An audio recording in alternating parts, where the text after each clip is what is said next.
Bonjour à tous et bienvenue à ce 18e épisode de l'Antichambre d'écho.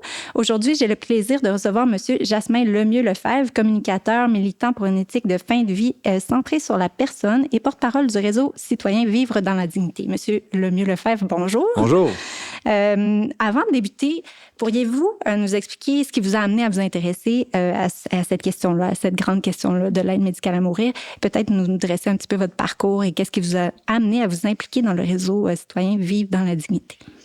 Mais je dirais tout d'abord, c'est l'intérêt pour les soins palliatifs. Moi, depuis bien longtemps, je peux voir par mon expérience de vie tout le trésor que ces soins que l'on pense pour la toute fin de vie, mais que à partir du moment où il y a un diagnostic d'une maladie incurable, les soins palliatifs peuvent aider. Et donc, quand l'aide médicale à mourir s'est présentée dans le portrait, il y a un peu plus de 10 ans au Québec, moi, ça m'a toujours intéressé de voir est-ce que les deux peuvent être compatibles. Et je me suis toujours questionné sur le modèle québécois.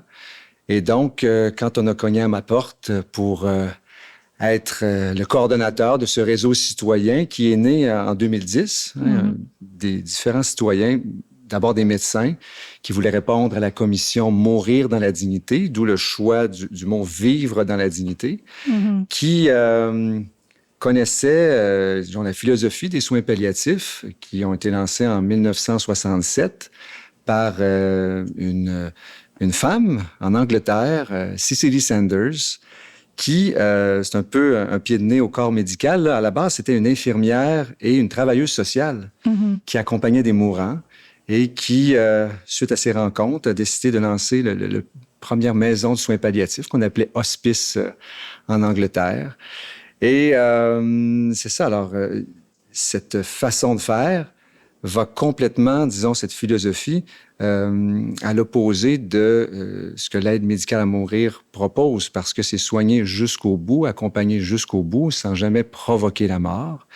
Et donc, ces médecins-là, et avec des citoyens, se sont dit, on va avoir un réseau pour pouvoir partager cette vision, je dirais, originale des soins palliatifs, qui fait que, dans le fond, l'aide médicale à mourir n'est pas nécessaire. Il y aura toujours une façon de soulager la souffrance.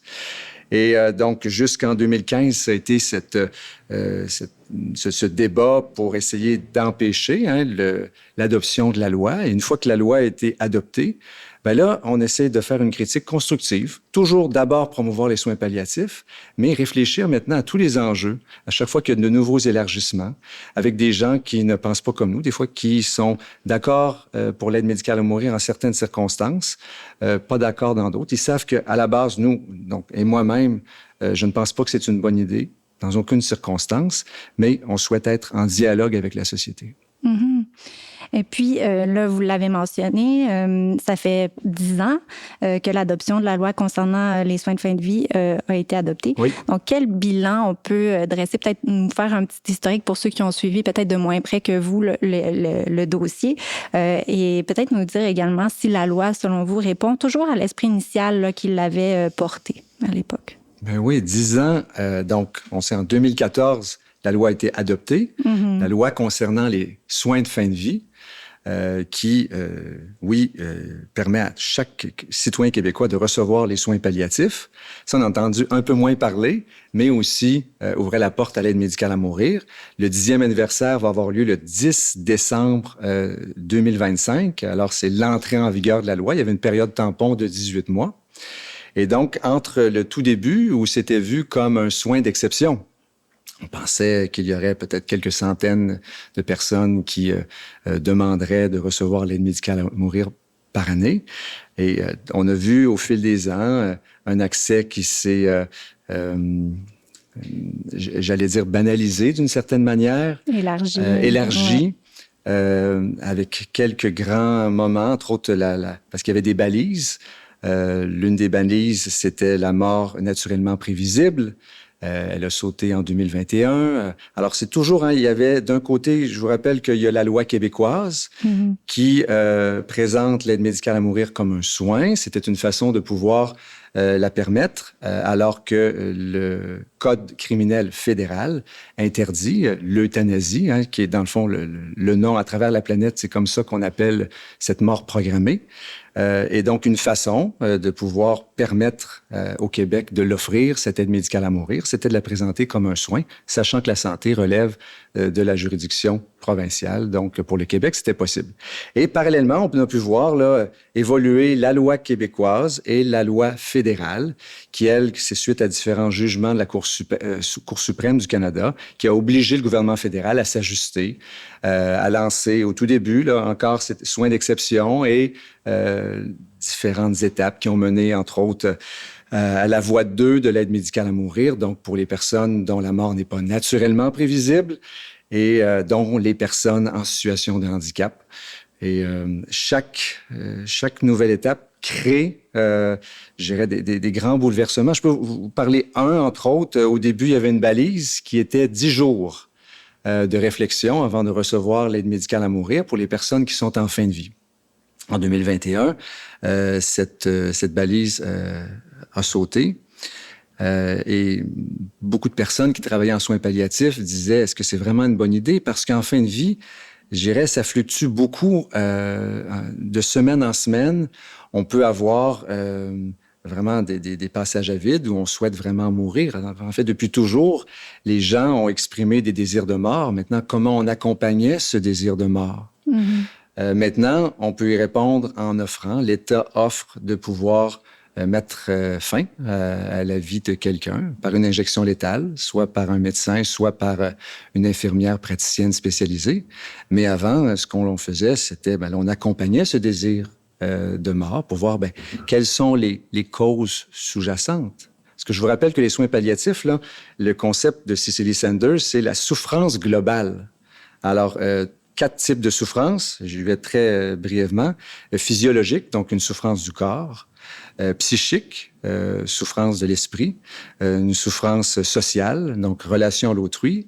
Et une souffrance spirituelle, souffrir de l'âme. Et ces 4 composantes-là doivent être toujours observées, traitées, soulagées, soignées. Et bien sûr, aujourd'hui, avec l'aide médicale à mourir, au Québec, on soigne bien les gens la souffrance physique. Hein? Je pense qu'on a dans le traitement de la douleur, mais est-ce qu'on prend le temps de pouvoir accompagner et soulager tous les autres types de souffrances que je vous ai parlé, qui souvent sous le terme parapluie de souffrance existentielle? Ça, c'est une autre question. Mais juste pour revenir sur la balise, donc ce délai de 10 jours, la balise a sauté, ça veut dire qu'il y a plus de délai ou il est raccourci? Ou... Non, il n'y a plus de délai. Alors, okay. C'est un tout petit... Il y a je pense, environ 200 cas par année où ça peut être 24-48 heures, donc très rapidement.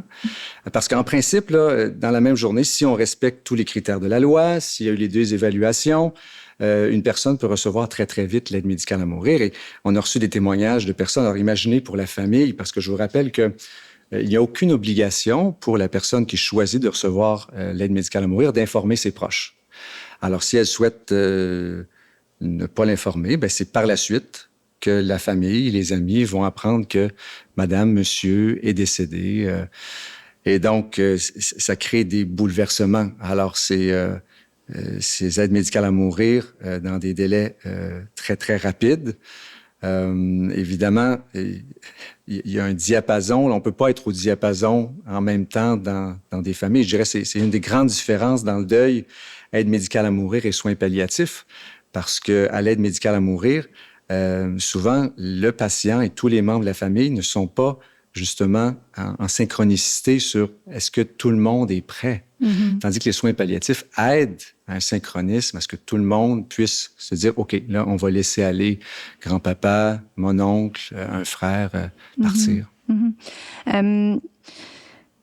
puisqu'on est toujours là dans l'historique puis peut-être la rétrospective, qu'est-ce que nous dit le rapport quinquennal là, de la Commission sur les soins de fin de vie? Est-ce qu'il y a de l'information là qui pourrait être intéressante à partager? Bon, il y a beaucoup d'informations, puis ce qui est bien, c'est qu'on peut les puiser dans ce rapport quinquennal, donc de 2018 à 2023, mais également avec les informations qui viennent du rapport annuel de cette Commission sur les soins de fin de vie, l'organisme qui vient contrôler un peu la question de l'aide médicale à mourir et aussi des soins palliatifs. Je pense que les membres sont bien conscients qu'il y a beaucoup de travail pour rééquilibrer les deux. Donc, il y a surtout des données sur l'aide médicale à mourir. Et il y a aussi Santé Canada qui, chaque année, émet un rapport. Alors, je vais vous donner quelques-unes des statistiques là, pour donner comme une idée en se branchant principalement sur le Québec. Alors, on dit souvent un champion mondial maintenant, donc 7,3 % des décès dans la dernière année étaient par aide médicale à mourir. C'est environ 5 700 Québécois. On peut se demander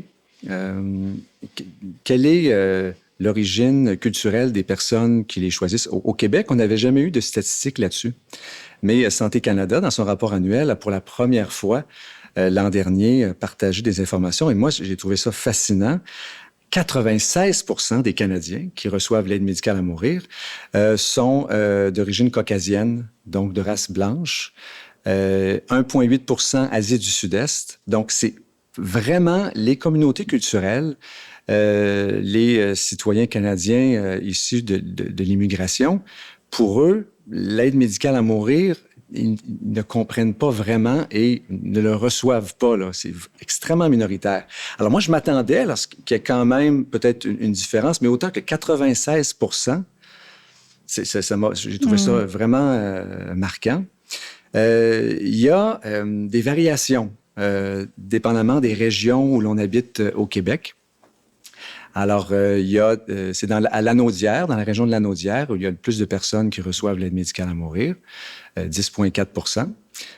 Dans la région de Montréal, 4,6 %. La région où c'est le plus bas. Et l'Estrie, 7,5 %, Québec, 9,7 %. Et évidemment, dépendamment des trajectoires de fin de vie, des diagnostics, ça évolue beaucoup aussi. Pour les personnes atteintes de cancer, ça va entre 13 et 17 %. Mais si on va avec des personnes qui ont la maladie de Lou Gehrig, SLA, ça peut aller jusqu'à 42 %. Donc, ça devient comme le choix de fin de vie de presque la moitié des personnes atteintes, entre autres, de maladies comme Parkinson, des troubles neurodégénératifs majeurs. Donc, ça s'apparente là presque des moitiés dans certains groupes de la population. Donc, toutes ces statistiques mises ensemble nous démontrent là, qu'on est bien loin du soin d'exception, que beaucoup de personnes choisissent de le recevoir, mais qu'en même temps, l'immense majorité des Québécois choisissent les soins palliatifs et la mort naturelle. Et nous, on milite beaucoup à redécouvrir cette mort naturelle parce qu'on a tendance à se dire que une mort, habituellement, elle va s'accompagner de détresse. Tandis que dans l'immense majorité des cas, les fins de vie sont douces.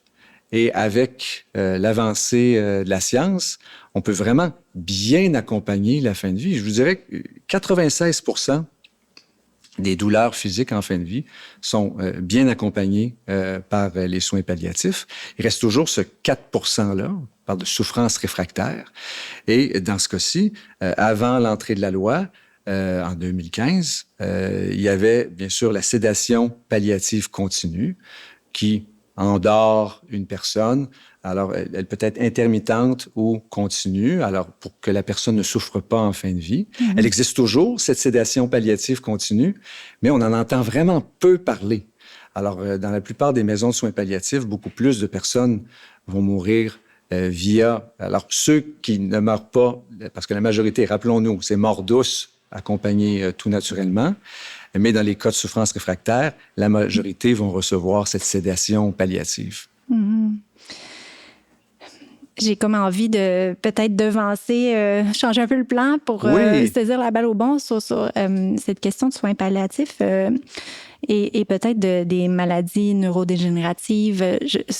Pour moi, il y a comme un éléphant dans la pièce, là, la peur chez beaucoup de Québécois peut-être de finir ses jours en CHSLD Oui. ou la peur de ne pas avoir les traitements de base ou les traitements requis, puis on voit les limites de plus en plus apparaître là, de notre système de santé.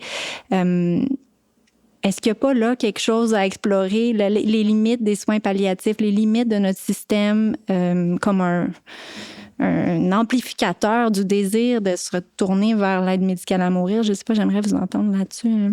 Alors, je dirais, tout d'abord, les limites des soins palliatifs, c'est les limites de l'accès. Mm-hmm. Je travaille aussi au sein d'une coalition du Québec pour l'accès aux soins palliatifs qui voit tout le potentiel qui existe pour pouvoir avancer, le proposer au moment et à l'endroit de son choix. On sait que plus on le reçoit en amont, beaucoup, ça facilite la fin de vie. Et dans l'endroit, beaucoup de personnes aimeraient le recevoir à domicile aussi. Et bon, les coupes à Santé Québec affectent tout le monde. Puis un exemple parmi tant d'autres, il y a des équipes volantes qui offrent des suivis 24/7 pour du soin palliatif. Et moi, j'ai entendu de coupures des shifts de nuit. Alors là, les personnes, la nuit, les proches aidants ont besoin. Qu'est-ce qu'ils font là, lorsqu'il y a un besoin? Alors ça, c'est sûr qu'on ne s'aide pas pour pouvoir aider les personnes. Mais il faut continuer, il ne faut pas se décourager. Il faut sensibiliser nos décideurs sur l'importance d'investir en soins palliatifs. Mais je peux comprendre des gens parmi la population qui se disent, écoute, il y a vraiment une crise de confiance dans le système de la santé et je vais me tourner vers l'aide médicale à mourir. Mais là, c'est ce fameux choix que personne... Alors, quand on retourne au tout début, les législateurs qui ont lancé cette idée, jamais ils ont voulu que ça soit par dépit. Et ils espèrent toujours aujourd'hui que le système, les balises viennent empêcher ce choix par dépit. Et je dois dire que dans beaucoup d'endroits au Québec, là, on fait des efforts surhumains pour pouvoir bien accompagner les personnes. Ça existe. Notre système, une fois qu'on est accompagné, puis que les personnes tombent aux bons endroits, dans des unités de soins palliatifs, à la maison, avec des belles équipes qui viennent les visiter, dans des maisons de soins palliatifs, 39 au Québec, en incluant les maisons pédiatriques. Donc, ça c'est merveilleux.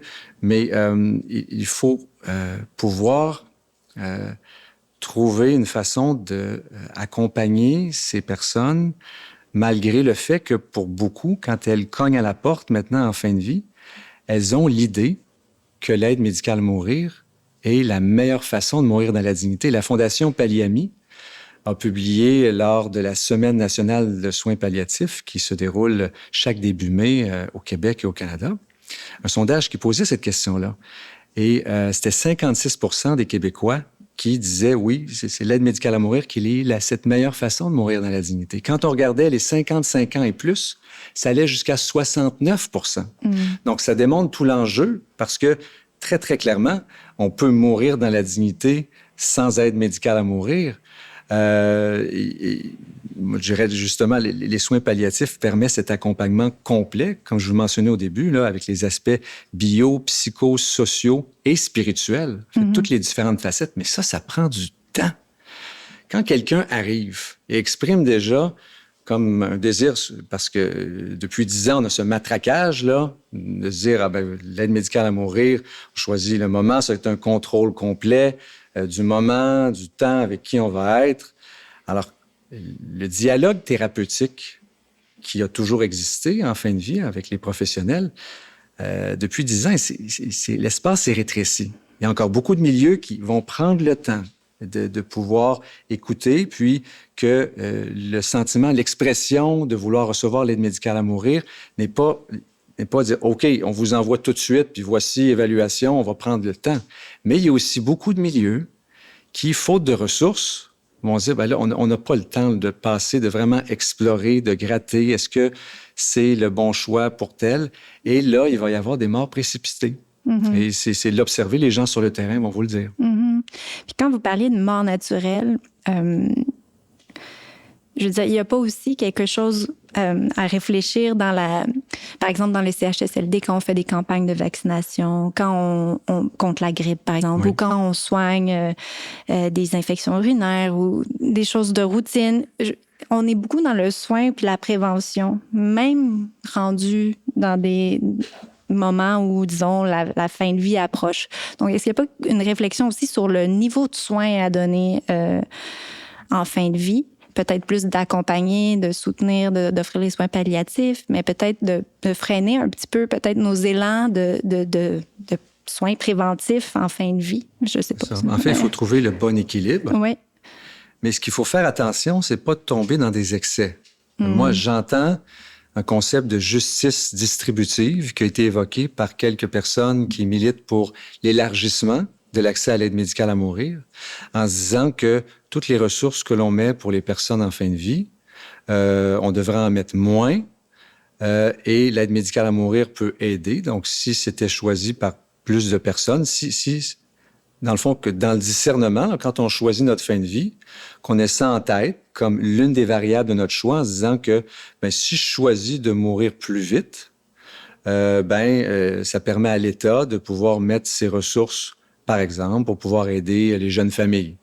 Mais moi, je me dis, il faut vraiment, et je dis moi, on est beaucoup de personnes au Québec à dire, il ne faut jamais aller de là. C'est pas en retirant des bons soins mérités à des gens qui ont travaillé toute leur vie ou qui ont été accompagnés et arrivent à un moment où ils ont besoin là, de vivre cette fin toute digne.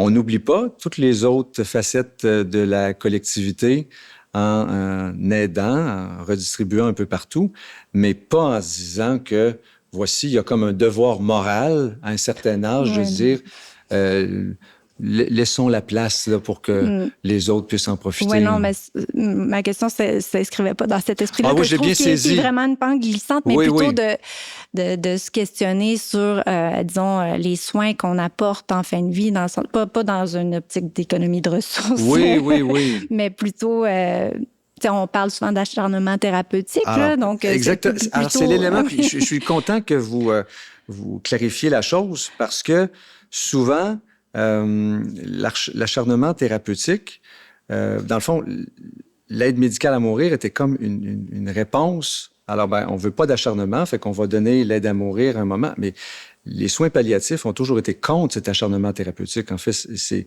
voyant les limites du système de santé, alors de mettre une culture palliative pour justement, tout doucement, comme les soins palliatifs, c'est quand ils sont pris en amont, qui sont les plus, qui peuvent bénéficier le plus à la personne soignée et aux proches. Là, l'équipe qui suit, puis c'est toujours une équipe multidisciplinaire, dans la vision d'origine. Dans les faits, c'est pas toujours des équipes multidisciplinaires, mais il faudrait travailler pour qu'il y ait toujours, donc, autour de l'équipe médicale, le médecin, alors travailleur social, musicothérapeute, massothérapeute, intervenant en soins spirituels, psychologue, des gériatres. Tout le monde ensemble travaille pour pouvoir justement accompagner la personne et dire, OK, là, est-ce que vraiment le curatif, là, puis essayer de soigner à tout prix, voyons plutôt comment on peut bien vivre cette fin de vie. Bal Fermont, qui est le docteur qui une des grandes figures internationales des soins palliatifs, qui a d'ailleurs trouvé le terme soins palliatifs, parce qu'avant, c'était le terme anglais hospice care, qui était connu. Puis lui, il voyait bien qu'en français, ça fonctionnait pas du tout. Alors, même s'il a lancé la première unité de soins palliatifs il y a 50 ans au Royal Victoria Hospital, il a bien pensé au fait français au Québec et trouvé cette formule qui a été adoptée à travers la planète. Puis, j'aime beaucoup sa citation qui dit « Lorsque on peut contrôler la douleur, le potentiel de qualité en fin de vie, là, il est illimité. Alors, c'est de pouvoir bien contrôler et tout un travail pédagogique aussi. Et là, ce que vous avez amené, à savoir quel niveau de soins, à quel moment, où là, c'est très, très sain là, de ne jamais aller dans l'acharnement thérapeutique et de trouver le bon équilibre pour dire, mais voici, vous allez pouvoir vivre une belle fin de vie avec cet élément d'incertitude. Et je dois dire que plusieurs personnes vivent mal avec cette incertitude de la fin de vie, et c'est d'ailleurs pourquoi certains vont choisir l'aide médicale à mourir. Mais cette partie d'incertitude, les gens en soins palliatifs vont vous dire qu'il y a des magnifiques surprises qui se dévoilent. Alors, c'est constant, ces histoires, ces joies. Alors, pas que c'est toujours facile, mais à travers les moments de l'accompagnement, il y a des réconciliations, il y a des choses qui n'ont pas pu se dire alors que le proche était en toute santé, où là, il y a des choses, des éléments, des nœuds qui peuvent justement se dénouer. Alors, cette incertitude, lorsqu'on sait que la souffrance sera soulagée, ben là, c'est paisible, là. Il y a un accompagnement, parce que les gens choisissent surtout l'aide médicale à mourir par crainte de souffrir. On voit, c'est la souffrance existentielle, beaucoup plus que cette souffrance physique qui pourra être ultimement soignée, comme je vous l'ai décrit plus tôt. Je trouve ça... je me permets un petit parallèle. Dans une autre vie, j'ai vu plusieurs naissances. J'ai eu la chance d'accompagner des femmes dans le processus de naissance. Je trouve qu'il y a un parallèle là avec cette idée de contrôle, d'absence de contrôle plutôt, sur quand ça va arriver. On ne sait pas, on perd le contrôle. Peut-être un parallèle à faire avec l'aide médicale à mourir et la césarienne programmée, qui, dans certains pays, là, il y a plusieurs femmes qui ont recours à ça parce que, justement, elles veulent s'éviter la souffrance, quoique, bon, on n'est pas sûr s'il y a vraiment un évitement de souffrance là, mais le fait de contrôler le moment où ça va arriver, mais effectivement, il y a quelque chose de beau dans ne pas savoir, puis ces derniers instants où on attend quelque chose qui est une étape de vie importante. Il y a une beauté, là, enfin, je sais pas. Mais notre critique vient souvent du fait que, bien sûr, ces personnes-là là, qui choisissent l'aide médicale à mourir, on respecte leur décision finale. Comme dans plusieurs maisons, on peut s'objecter, des maisons de soins palliatifs où l'on peut s'objecter, et c'est encouragé de pouvoir dire les choses avec les proches et par la suite de voir si la personne, oui, choisit de poursuivre dans la voie de l'aide médicale à mourir. Est-ce que l'objection est un signal de pas d'accompagnement? C'est extrêmement rare. La plupart des gens qui vont s'objecter pour leurs raisons personnelles vont désirer accompagner leurs proches, mais vont fixer leurs limites, qui souvent va être de ne pas aller être là au moment de l'injection létale. Et puis, il faut respecter les personnes selon leurs sentiments. Et les deuils sont vraiment facilités quand on peut s'exprimer. Puis nous, c'est ce qu'on tient beaucoup, là, cette liberté de parole en fin de vie. Trop longtemps, je dirais, au Québec, il y a eu comme une chape de plomb là, sur le discours critique. Puis, entre autres, moi, je suis vraiment reconnaissant au balado La mort libre. Est-ce que vous avez pu l'entendre? Quelques épisodes, mais pas toute la série, oui. Mais c'est très fascinant. Puis, je pense que vous nous disiez, avant l'entrevue, que ça a ouvert un nouvel espace de dialogue. Ah oui, absolument. Alors, c'est un balado en 4 épisodes qui a été créé par Radio-Canada justement à cause des 10 ans, l'anniversaire du 10e anniversaire de la loi concernant les soins de fin de vie. Et puis, donc, 4 épisodes où on présente les différentes facettes de l'aide médicale à mourir. Alors, c'est une approche journalistique neutre où on présente des personnes qui expriment que c'était vraiment leur souhait, puis des proches qui ont apprécié cette démarche, mais également d'autres personnes qui se questionnent puis qui voient bien que c'est pas toujours ce qui n'est pas exprimé publiquement. Il peut y avoir des personnes pour qui, ben là, il y a des malaises. Et, entre autres, le 4e épisode sur les pentes glissantes, moi, je me rappelais pas d'une démarche journalistique au Québec qui a permis de libérer la parole sur ces questions.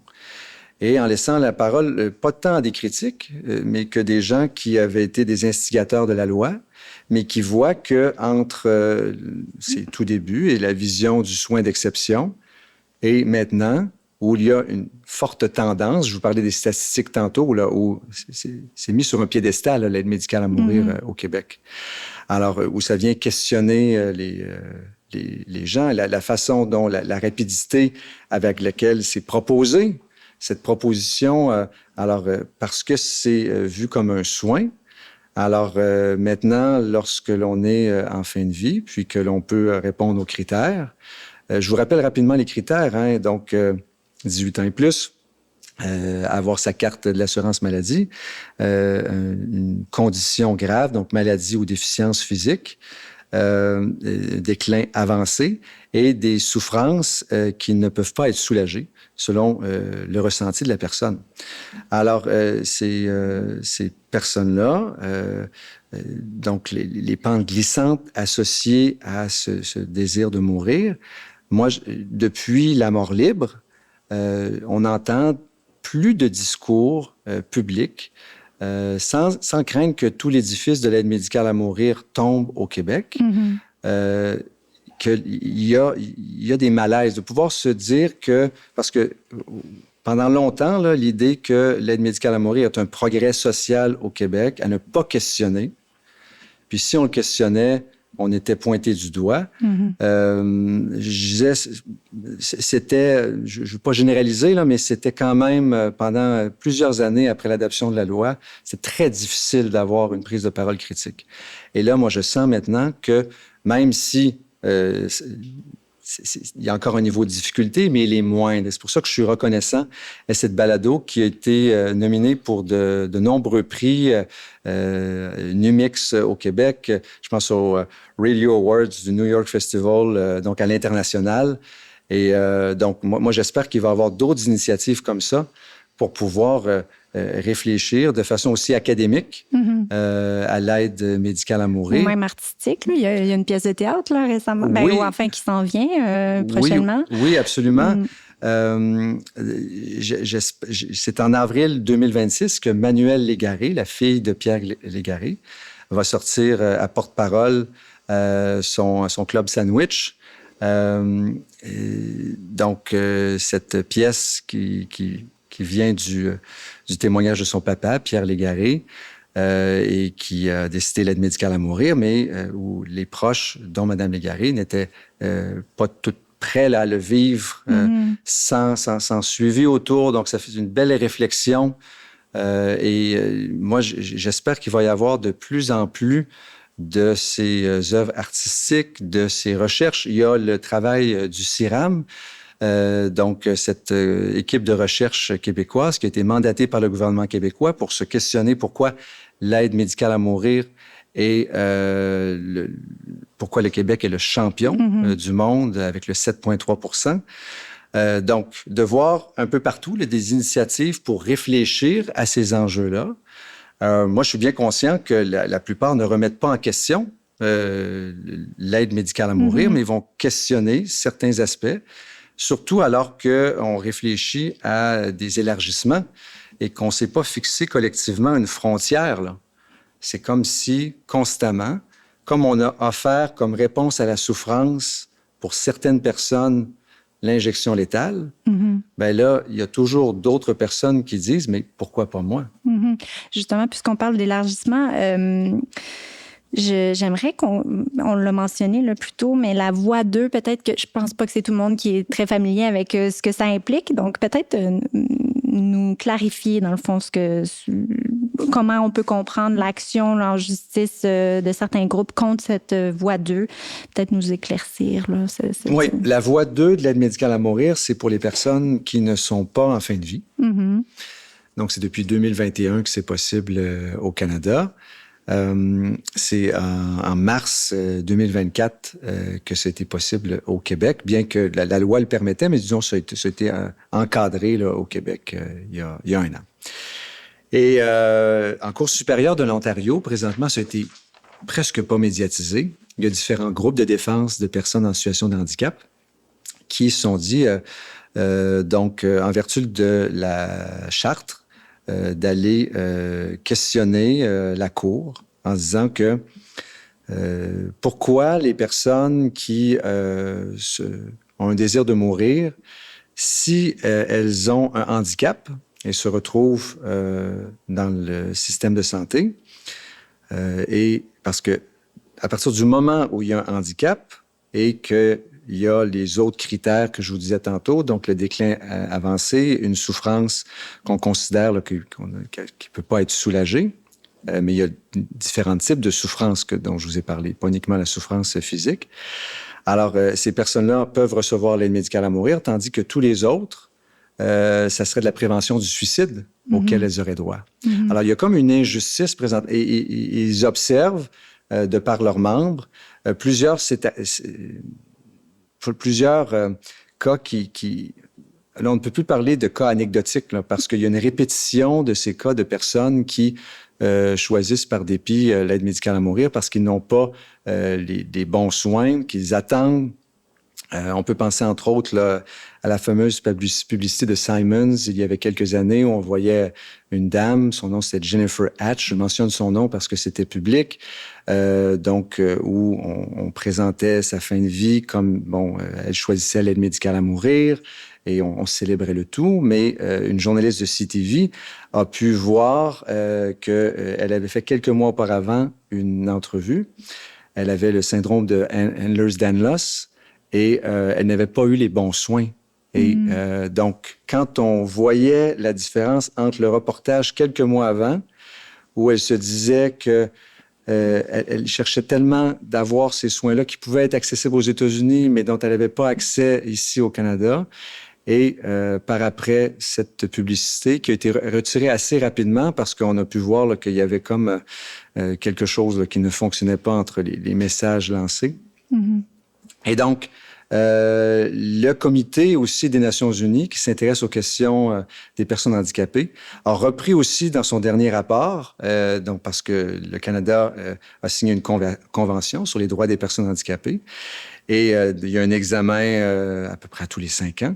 Et ce comité a dit cette voie 2 de l'aide médicale à mourir, elle devrait tomber parce qu'on observe des dérives. Alors, il y a, aux dernières élections, moi, j'aurais espéré que comme il y a un comité des Nations unies qui venait de soulever la question que on aurait pu en jaser un peu durant les élections, il n'y a pas eu un mot. Il y a un parti qui l'a mis dans sa plateforme électorale, les Verts. Uniquement le Parti vert qui a choisi de se préoccuper de cette question-là. Et ça montre une espèce de pluralité dans la critique de l'aide médicale à mourir et ses élargissements.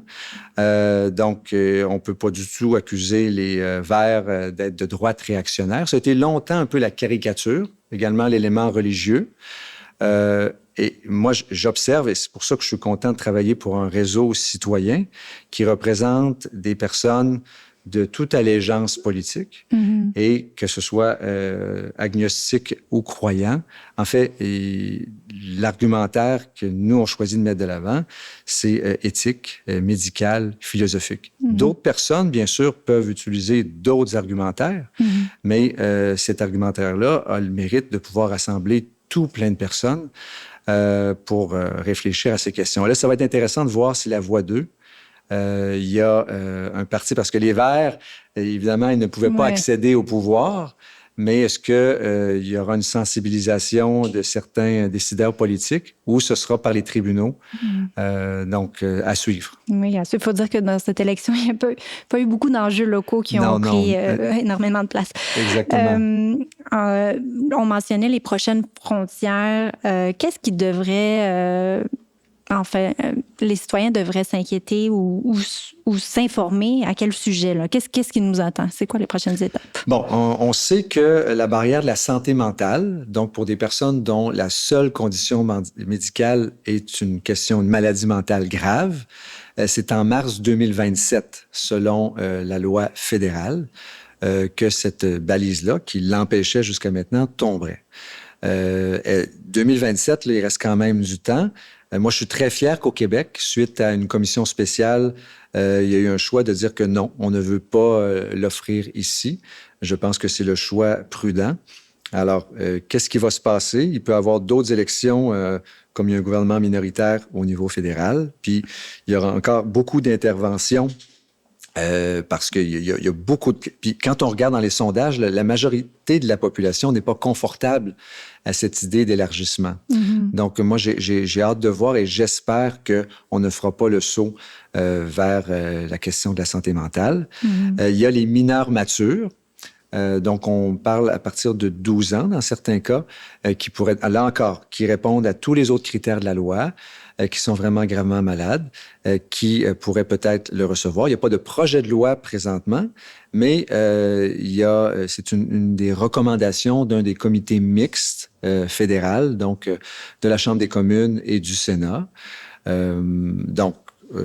Est-ce que le prochain gouvernement voudra aller de ce côté-là? Il y a les demandes anticipées que l'on sait que depuis octobre dernier, c'est possible de faire des demandes anticipées au Québec, mais dans le reste du Canada, c'est toujours impossible, interdit par le Code criminel. Là encore, il n'en a pas du tout été question durant la campagne électorale, alors que c'est un enjeu quand même important. Le comité mixte dont je vous parlais recommandait aussi l'adoption de ces demandes anticipées, mais là aussi, même quand on regarde dans la population, il y a beaucoup de personnes qui l'espèrent, il y a une majorité de la population qui la veut, mais quand on regarde les premiers concernés, entre autres les gériatres et les personnes qui œuvrent avec des personnes qui vivent avec l'Alzheimer, là, ils se posent des questions parce que, dans le fond, c'est la frontière du consentement. Alors, ce sont des gens qui vont dire il y a des souffrances qui sont anticipées. On les écrit. Je ne veux pas si je ne reconnais plus un proche, si je ne peux plus me laver, si je ne peux plus manger seul. Mais cette souffrance-là, est-ce qu'elle est contemporaine? Est-ce que si la personne est toujours heureuse, est-ce que l'équipe soignante autour sera vraiment d'accord de pouvoir le donner? Ça sera, les proches pourront, comme on parle de la notion de tiers de confiance, là, qui vont suivre quelqu'un qui n'est pas obligatoire, mais on encourage qu'un tiers de confiance puisse lever le drapeau lorsque des manifestations cliniques qui se rapprochent de la demande anticipée arrivent pour avertir l'équipe soignante, mais c'est l'équipe soignante qui va choisir à la toute fin. Et là, présentement, il y a un flou, vraiment, à savoir comment, lorsqu'il n'y a pas de souffrance contemporaine. Il y a des gens pour qui c'est clair qu'il faut qu'il y ait souffrance contemporaine, mais d'autres qui, par exemple, le concept de démence heureuse, terme que je n'aime pas beaucoup, mais où là, la personne, même si elle ne reconnaît pas ses proches, tout ça, mais il y a une certaine joie dans la façon d'interagir.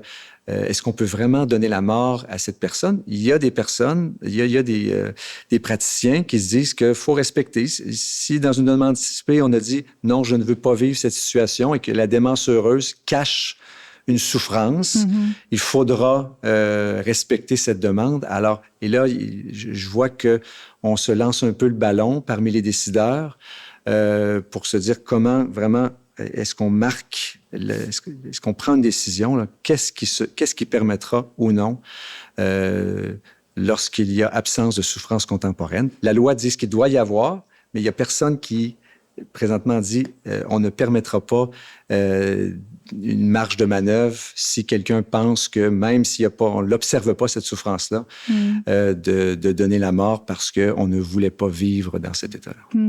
Mais sur cette question-là, je suis sûre qu'il y a plein de gens qui se posent la même question, mais je parlais avec ma notaire qui disait oui, c'est très populaire, on a beaucoup de demandes. Oui. Donc là, on est à l'étape où les gens, il y a comme un enthousiasme pour les demandes anticipées, puis remplir les papiers. Mais là, on est encore dans la théorie à l'heure où on se parle. C'est-à-dire qu'il n'y a pas eu de cas encore. Alors, j'ai entendu là, tout dernièrement qu'il y aurait eu le premier cas. OK.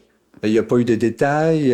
Autour, c'est pas quelque chose qui a été public, mais il y aurait eu le premier cas de l'administration d'aide médicale à mourir dans un contexte de demande anticipée. Il faut dire qu'il n'y a pas eu, là, on ne parle pas de milliers de demandes qui ont été lancées. Le système, là, ça vient tout juste, là, peine à pouvoir absorber, pas tant du volume, mais de mettre des ressources pour pouvoir, parce que ça demande du temps, là. Normalement, une demande anticipée, ça devrait être traité, au moins prendre 3 heures, là, et puis des rencontres multiples. Mais au Québec, là, il y a environ 140 gériatres. Et les gériatres sont comme premiers. Évidemment, ce ne sont pas juste les gériatres qui peuvent faire des évaluations, accompagner quelqu'un pour une demande anticipée, mais les gériatres peuvent aider comme spécialistes pour pouvoir aider un autre praticien à le faire.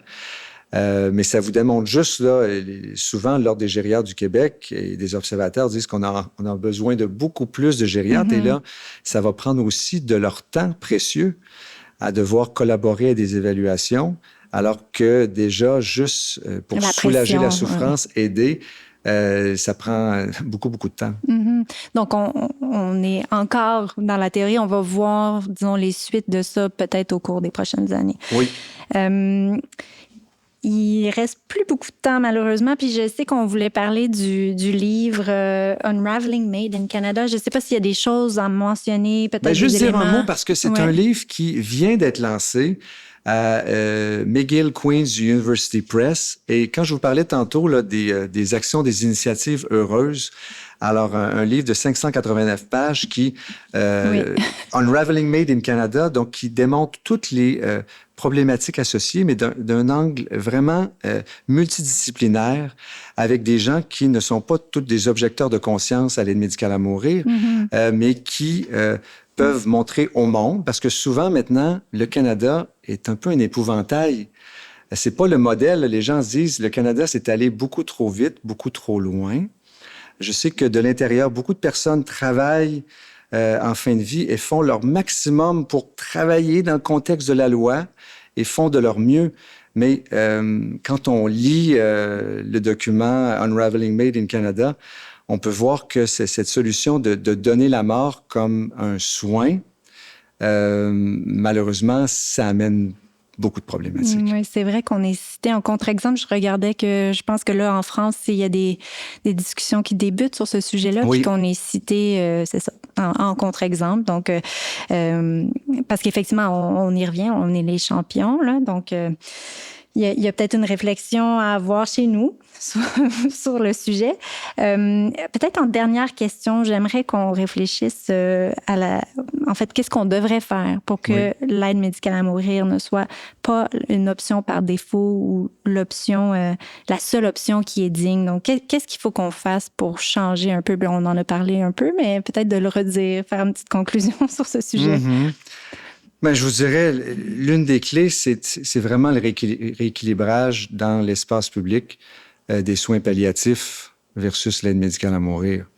C'est souvent par méconnaissance de cause. Moi je pense qu'il y a une crise de confiance envers les soins palliatifs. Les gens, maintenant, vont souvent faire des demandes d'aide médicale à mourir comme mettre des bretelles, s'assurer que c'est au cas où, je vais prendre l'aide médicale si on n'est pas capable de soulager ma souffrance. Non, ça demande beaucoup, beaucoup de ressources. Alors, de faire de façon systématique ces aides médicales à mourir-là, c'est pas tout le monde qui le font, mais de plus en plus, c'est comme il y a un air de décider de comme le prendre comme assurance, alors que on regarde là, depuis 1967 qu'a été lancé les soins palliatifs, 50 ans au Québec. Si on regarde l'expérience, on est capable de bien soulager la souffrance. Alors, je pense qu'il faut parler avec des personnes qui l'ont bien vécu et j'espère que autant il y a eu d'histoires présentées dans les médias de fin de vie avec aide médicale à mourir, là, il est temps d'entendre ces histoires-là de personnes qui ont bien vécu un accompagnement en soins palliatifs. Comme ça, les gens pourront mieux juger parce que on parle beaucoup de liberté, là. Mais il faut que ce soit une liberté éclairée. Et moi, un des derniers mots que je dirais, un ancien contrôleur de la Commission sur l'euthanasie aux Pays-Bas, Theo Boer, que j'aime beaucoup, lui disait, avec l'euthanasie, la grande problématique, c'est que la liberté des uns peut devenir la contrainte des autres. Et c'est ce qu'on observe maintenant au Québec. C'est que pour un lot de la population qui le voit vraiment comme une avancée, ça peut devenir vraiment une contrainte chez des personnes qui devraient avoir accès à des soins pour bien terminer leur fin de vie ou des gens qui ne sont pas en fin de vie, en situation de handicap, qui ont droit à tout l'accompagnement, les soins, les services, bien avant qu'on leur propose l'aide médicale à mourir.